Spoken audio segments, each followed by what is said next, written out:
Section 1. You will hear a woman phoning a hotel about holding a party there. First, you have some time to look at questions 1 to 7.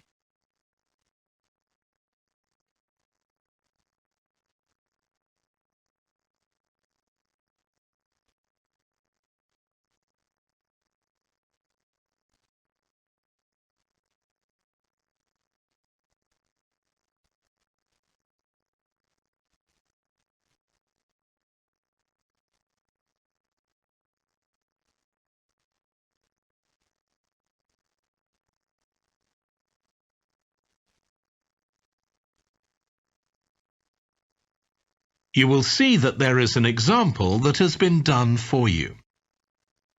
On this occasion only, the conversation relating to this will be played first.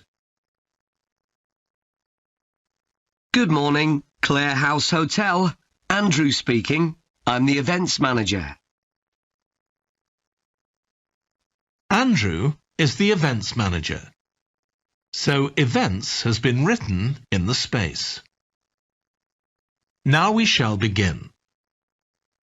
You should answer the questions as you listen, because you will not hear the recording a second time.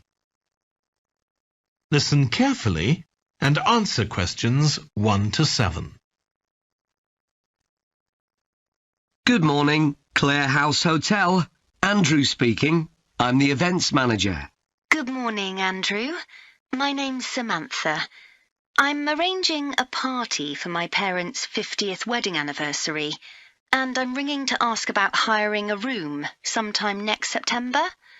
Also, my parents and several of the guests will need accommodation. OK, I'm sure we can help you with that. Will you be having a sit-down meal or a buffet? Probably a sit-down. And do you know how many people there'll be? Around 80, I think. Well, we have 2 rooms that can hold that number. One is the Adelphi room. That can seat 85, or hold over 100 if people are standing for a buffet. Right. If you have live music, there's room for 4 or 5 musicians in the gallery, overlooking the room. Our guests usually appreciate the fact that the music can be loud enough for dancing, but not too loud for conversation. Yes, I really don't like it when you can't talk. Exactly. Now, the Adelphi room is at the back of the hotel, and there are French windows leading out onto the terrace. This has a beautiful display of pots of roses at that time of the year. Which direction does it face? Southwest. So that side of the hotel gets the sun in the afternoon and early evening. Very nice. From the terrace, you can see the area of trees within the grounds of the hotel, or you can stroll through there to the river. That's on the far side, so it isn't visible from the hotel. OK. Then another option is the Carlton room. This is a bit bigger. It can hold up to 110 people. And it has the advantage of a stage, which is useful if you have any entertainment, or indeed a small band can fit onto it. And can you go outside from the room? No, the Carlton room is on the first floor, but on one side the windows look out onto the lake. Lovely. I think either of those rooms would be suitable. Can I tell you about some of the options we offer in addition? Please do. As well as a meal, you can have an MC, a master of ceremonies, who'll be with you throughout the party. What exactly is the MC's function? I suppose they make a speech during the meal, if we need one, do they? That's right. All our MCs are trained as public speakers, so they can easily get people's attention. Many guests are glad to have someone who can make themselves heard above the chatter. And they're also your support. If anything goes wrong, the MC will deal with it, so you can relax. Great. I'll need to ask you about food, but something else that's important is accommodation. You obviously have rooms in the hotel, but do you also have any other accommodation? Like cabins, for example? Yes, there are 5 in the grounds, all self-contained. They each sleep 2 to 4 people and have their own living room, bathroom and small kitchen. That sounds perfect for what we'll need. Before you hear the rest of the conversation, you have some time to look at questions 8 to 10.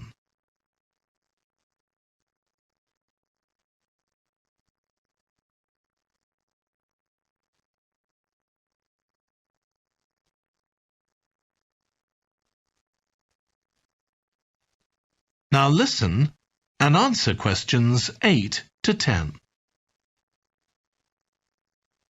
Now, you have various facilities, don't you? Are they all included in the price of hiring the room? The pool, for instance? Normally you'd be able to use it, but it'll be closed throughout September for refurbishment, I'm afraid. The gym will be available, though, at no extra charge. That's open all day from 6 in the morning until midnight. Right. And the tennis courts, but there is a small additional payment for those. We have 4 courts, and it's worth booking in advance, if you possibly can, as there can be quite a long waiting list for them. Right. Now, could we discuss the food? This would be dinner around 7 o'clock, and... That is the end of section 1. You now have half a minute to check your answers.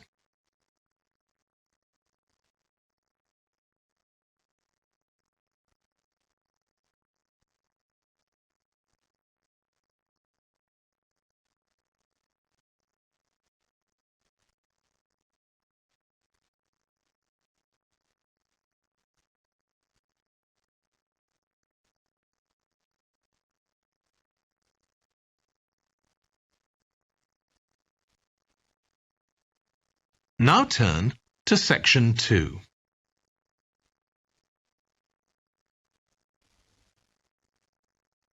Section 2. You will hear a holiday company representative talking to a group of tourists in a large hotel about things they can do during their holiday. First, you have some time to look at questions 11 to 16.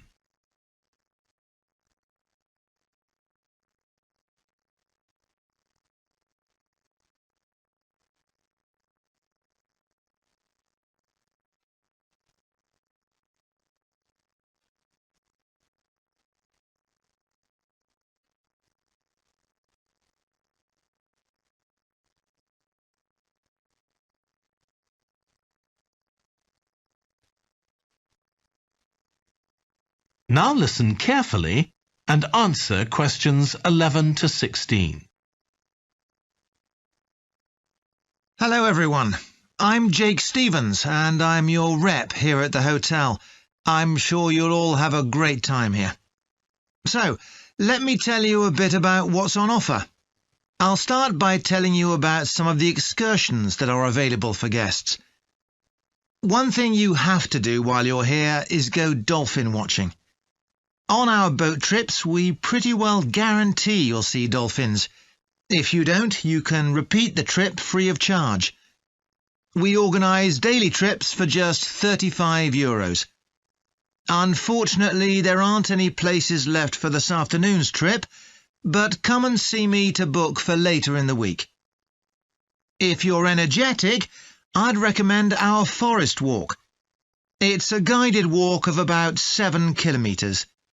There'll be a stop halfway, and you'll be provided with a drink and sandwiches. There's some fairly steep climbs up the hills, so you need to be reasonably fit for this one, with good shoes. Oh, and bring a waterproof in case it rains. It's just €25, all-inclusive, and it's every Wednesday. Then on Thursdays, we organise a cycle trip, which will give you all the fun of biking without the effort. We'll take you and your bike up to the top of Mount Lana and leave you to bike back. It's a 700-metre drop in just 20 kilometres, so this isn't really for inexperienced cyclists, as you'll be going pretty fast. And if it's a clear day, you'll have fantastic views. On our local craft tour, you can find out about the traditional activities in the island. And the best thing about this trip is that it's completely free. You'll be taken to a factory where jewellery is made, and also a ceramics centre. If you want, you can buy some of the products, but that's entirely up to you. The trip starts after lunch on Thursday, and you'll return by 6 p.m. If you're interested in astronomy, you may already know that the island's one of the best places in the world to observe the night sky. We can offer trips to the observatory on Friday for those who are interested. They cost €90 per person, and you'll be shown the huge telescopes and have a talk from an expert who will explain all about how they work. Afterwards, we'll head down to Sunset Beach, where you can have a dip in the ocean if you want, before we head off back to the hotel. Finally, there's horse riding. This is organised by the Equestrian Centre over near Playa Cortino, and it's a great experience if you're a keen horseback rider, or even if you've never been on a horse before. They take you down to the beach, and you can canter along the sand and through the waves. It costs €35, and it's available every day. Before you hear the rest of the talk, you have some time to look at questions 17 to 20.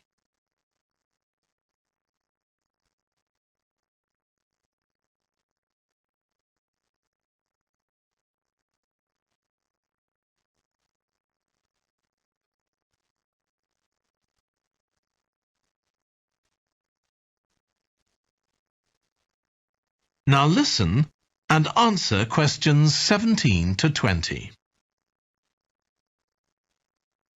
So, there's plenty to do in the daytime, but what about nightlife? Well, the number one attraction's called Musical Favourites. Guests enjoy a 3-course meal and unlimited free drinks, and watch a fantastic show, starting with musicals set in Paris, and then crossing the Atlantic to Las Vegas, and finally Copacabana.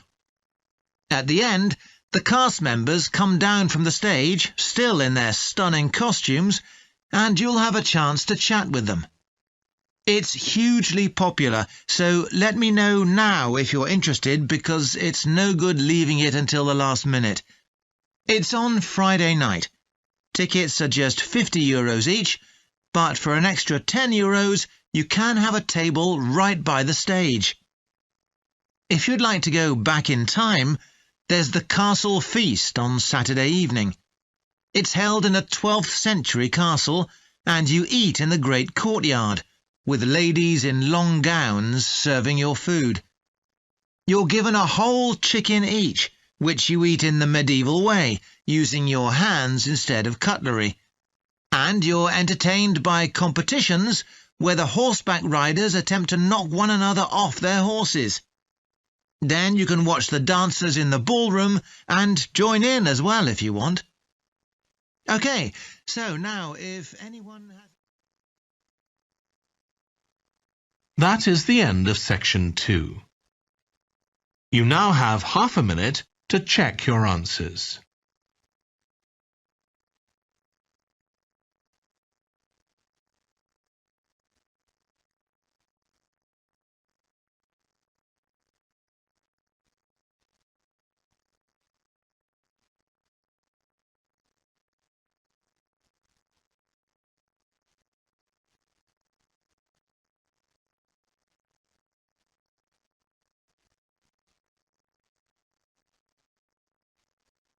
Now turn to section 3.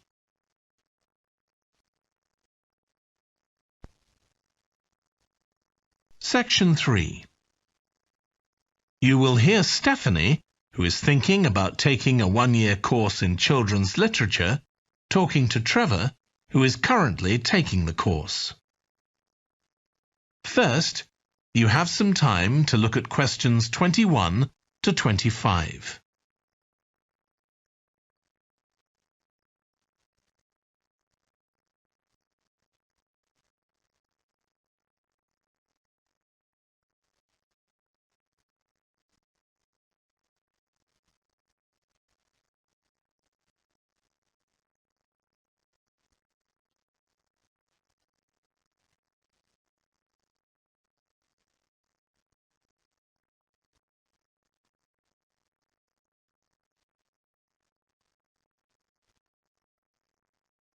Now listen carefully and answer questions 21 to 25.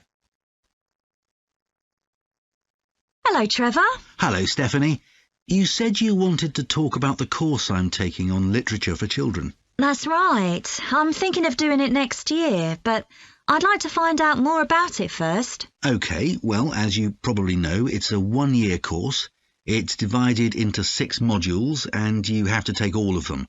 One of the most interesting ones, for me at least, was about the purpose of children's literature. You mean whether it should just entertain children or should be educational as well? Right, and whether the teaching should be factual, giving them information about the world, or ethical, teaching them values. What's fascinating is that the writer isn't necessarily conscious of the message they're conveying.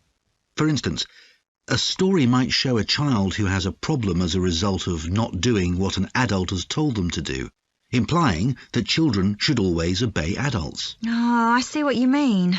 That module made me realise how important stories are. They can have a significant effect on children as they grow up. Actually, it inspired me to have a go at it myself, just for my own interest. I know I can't compete with the really popular stories, like the Harry Potter books. They're very good. And even young kids like my 7-year-old niece love reading them. I'm very interested in illustrations in stories. Is that covered in the course? Yes, there's a module on pictures and how they're sometimes central to the story. That's good. I remember some frightening ones I saw as a child, and I can still see them vividly in my mind years later. Pictures can be so powerful, just as powerful as words. I've always enjoyed drawing, so that's the field I want to go into when I finish the course. I bet that module will be really helpful. I'm sure it will. We also studied comics in that module, but I'm not convinced of their value, not compared with books. One of the great things about words is that you use your imagination, but with a comic you don't have to. But children are so used to visual input on TV, video games and so on. There are plenty of kids who wouldn't even try to read a book, so I think comics can serve a really useful purpose. You mean it's better to read a comic than not to read at all? Yes, I suppose you're right. I just think it's sad when children don't read books. What about books for girls and books for boys? Does the course go into that? Yes, there's a module on it. For years, lots of stories, in English at least, assumed that boys went out and did adventurous things, and girls stayed at home and played with dolls. I was amazed how many books were targeted at just one sex or the other. Of course, this reflects society as it is when the books are written. That's true. So it sounds as though you think it's a good course. Definitely.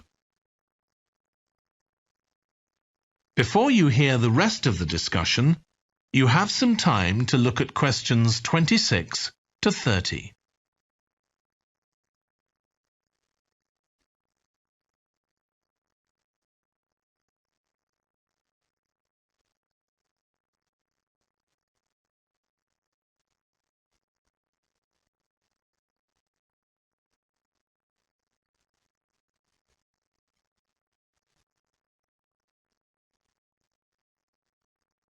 Now listen and answer questions 26 to 30.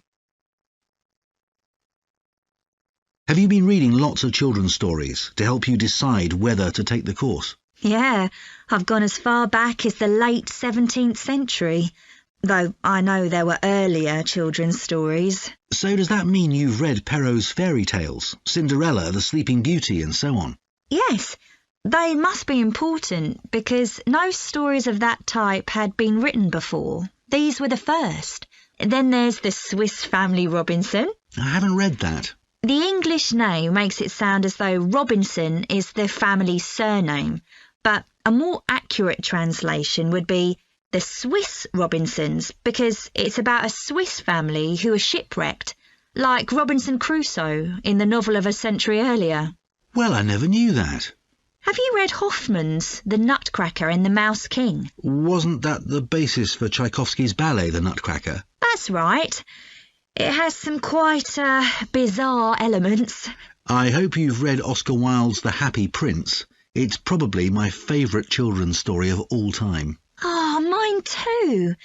And it's so surprising because Wilde is best known for his plays, and most of them are very witty, but The Happy Prince is really moving. I struggled with Tolkien's The Lord of the Rings. 3 long books, and I gave up after 1. It's extremely popular, though. Yeah, but whereas something like The Happy Prince just carried me along with it, The Lord of the Rings took more effort than I was prepared to give it. I didn't find that. I love it. Another one I've read is Warhorse. Oh, yes, it's about the First World War, isn't it? Hardly what you'd expect for a children's story. Exactly, but it's been very successful. Have you read any...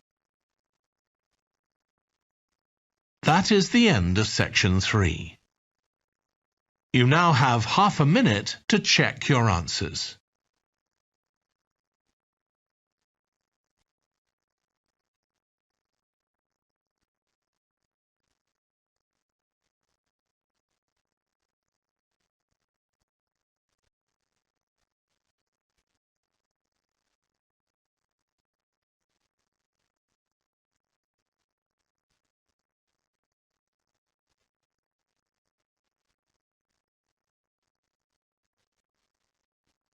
Now turn to section 4. Section 4. You will hear part of a lecture about a branch of archaeology called marine archaeology. First, you have some time to look at questions 31 to 40.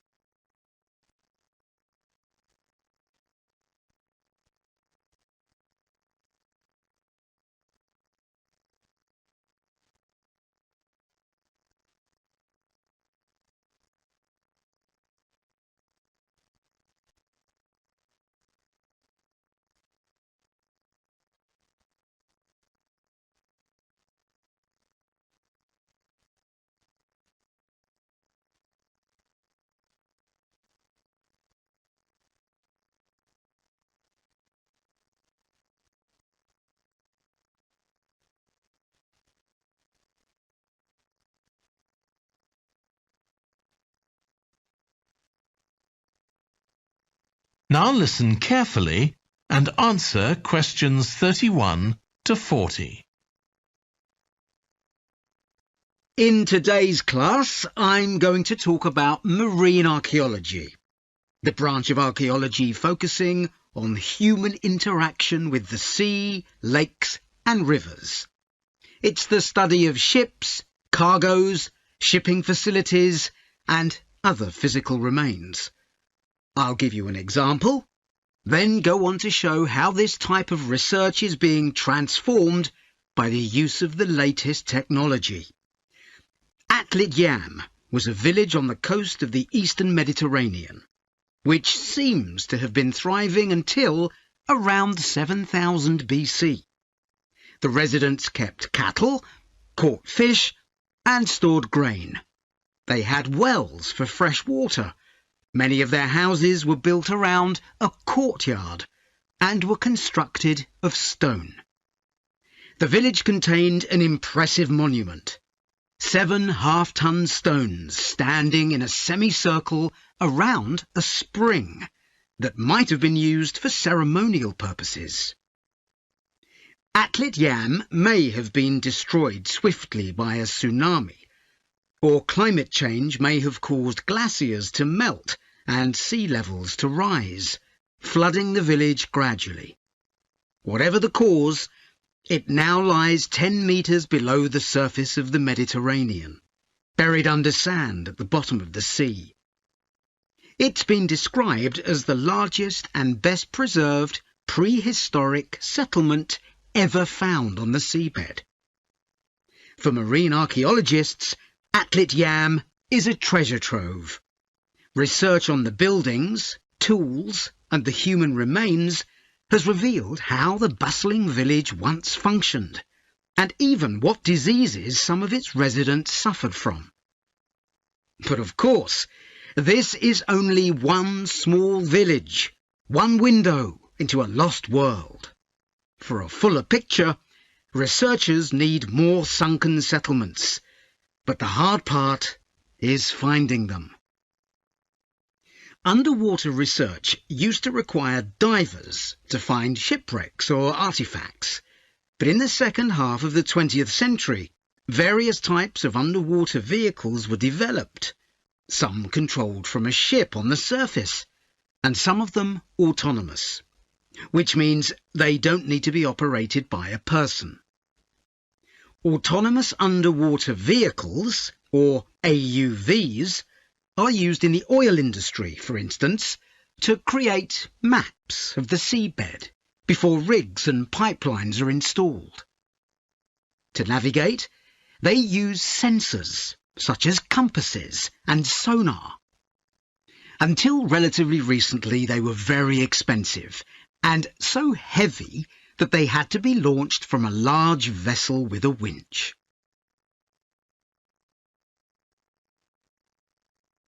But the latest AUVs are much easier to manoeuvre. They can be launched from the shore or a small ship, and they're much cheaper, which makes them more accessible to research teams. They are also very sophisticated.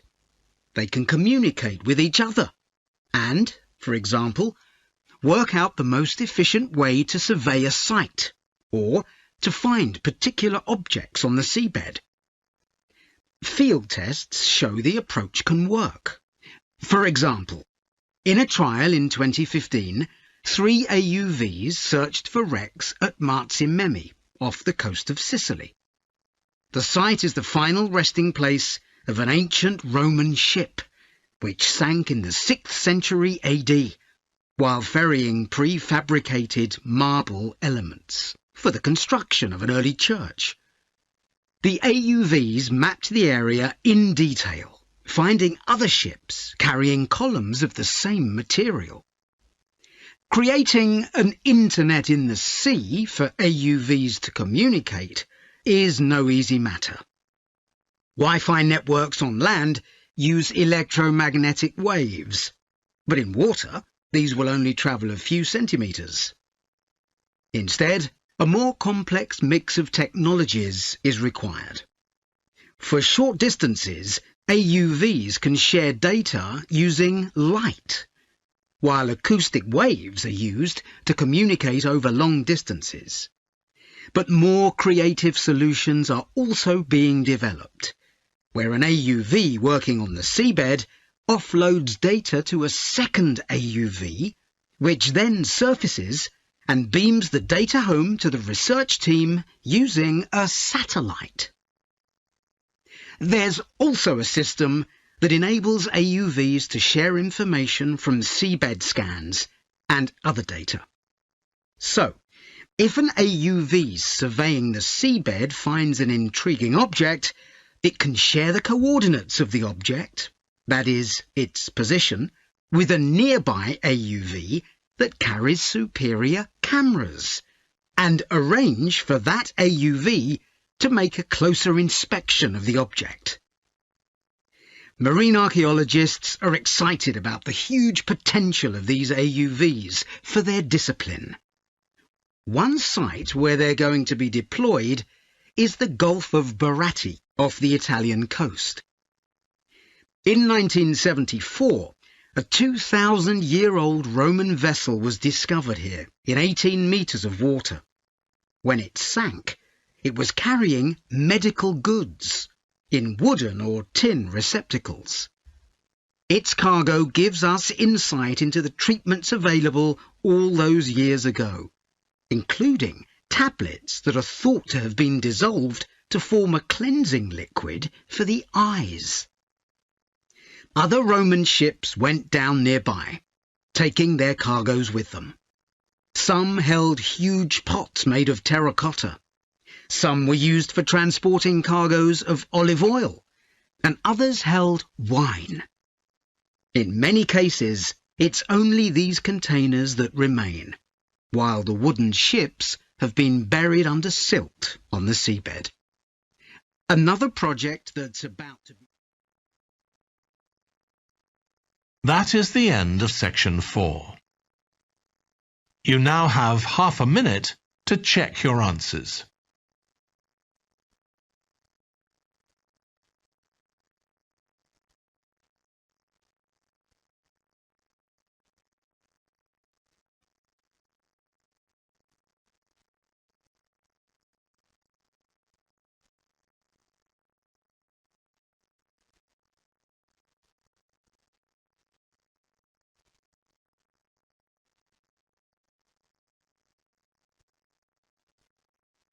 That is the end of the listening test. In the IELTS test, you would now have 10 minutes to transfer your answers to the answer sheet.